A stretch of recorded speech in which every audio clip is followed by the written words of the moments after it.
ब्राह्मण, चोर और दानव। गांव में द्रोण नाम का ब्राह्मण रहता था। वह बहुत गरीब था। ना उसके पास पहनने के लिए अच्छे कपड़े थे और ना ही कुछ खाने को था। ब्राह्मण जैसे तैसे भिक्षा मांगकर अपना गुजारा कर रहा था। उसकी गरीबी को देखकर एक यजमान को उस पर दया आ गई। उसने द्रोण को बैलों का एक जोड़ा दान में दे दिया। बैलों को गोदान मानकर ब्राह्मण द्रोण उनकी सेवा पूरी लगन के साथ करने लगा। बैलों से इतना प्रेम था कि वह खुद कम खाता था, लेकिन बैलों को भर पेट खिलाता था। ब्राह्मण की सेवा पाने के बाद दोनों बैल तंदुरुस्त हो गए। एक दिन हट्टे कट्टे बैलों पर चोर की नज़र पड़ गई। बैलों को देखते ही चोर ने मन ही मन में बैलों को चुराने की योजना बना ली।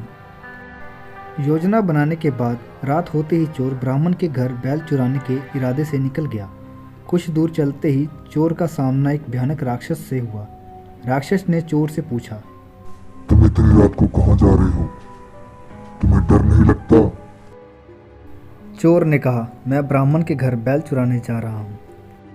चोर की बात सुनकर राक्षस बोला, चलो मैं भी तुम्हारे साथ चलता हूँ। मैं कई दिनों से भूखा हूँ। मैं उस ब्राह्मण को खाकर अपनी भूख शांत करूंगा और तुम उसके बैलों को ले जाना। चोर के मन में हुआ कि रास्ते के लिए एक साथी भी हो जाएगा तो इसे साथ ले जाने में कोई बुराई नहीं है। यह सोचकर चोर अपने साथ राक्षस को ब्राह्मण के घर की ओर ले चला। ब्राह्मण के घर पहुंचकर राक्षस बोला, पहले मैं ब्राह्मण को खा लेता हूँ, उसके बाद तुम बैल चुरा लेना।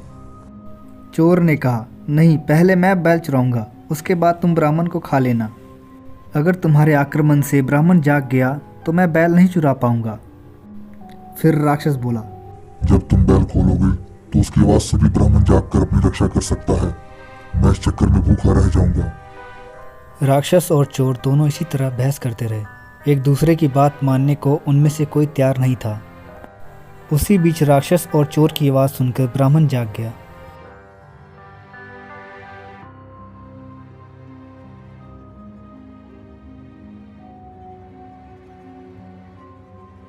ब्राह्मण को जागा देखकर जल्दी से चोर बोला, हे ब्राह्मण, देखो ये राक्षस आपको खाने आया है, लेकिन मैंने इससे आपको बचा लिया। इसने कई बार आपको खाने की कोशिश की, फिर भी मैंने ऐसा नहीं होने दिया। चोर की बात सुनकर राक्षस ने भी तुरंत कहा, नहीं ब्राह्मण, मैं आपको खाने नहीं बल्कि आपके बैल की रक्षा करने के लिए यहाँ आया हूँ। यह चोर आपकी बैल चुराने आया था। दोनों की बात सुनकर ब्राह्मण को शक हुआ। खतरे को भांपते हुए ब्राह्मण ने फटाफट डंडा उठा लिया और दोनों को भगा दिया।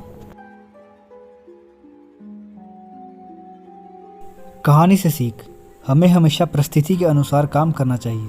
जैसे इस कहानी में ब्राह्मण ने किया, उसे चोर वहाँ राक्षस की बात सुनने के बाद भी अपनी आत्मरक्षा के लिए डंडा उठा लिया, जो उस परिस्थिति के लिए बिल्कुल सही था।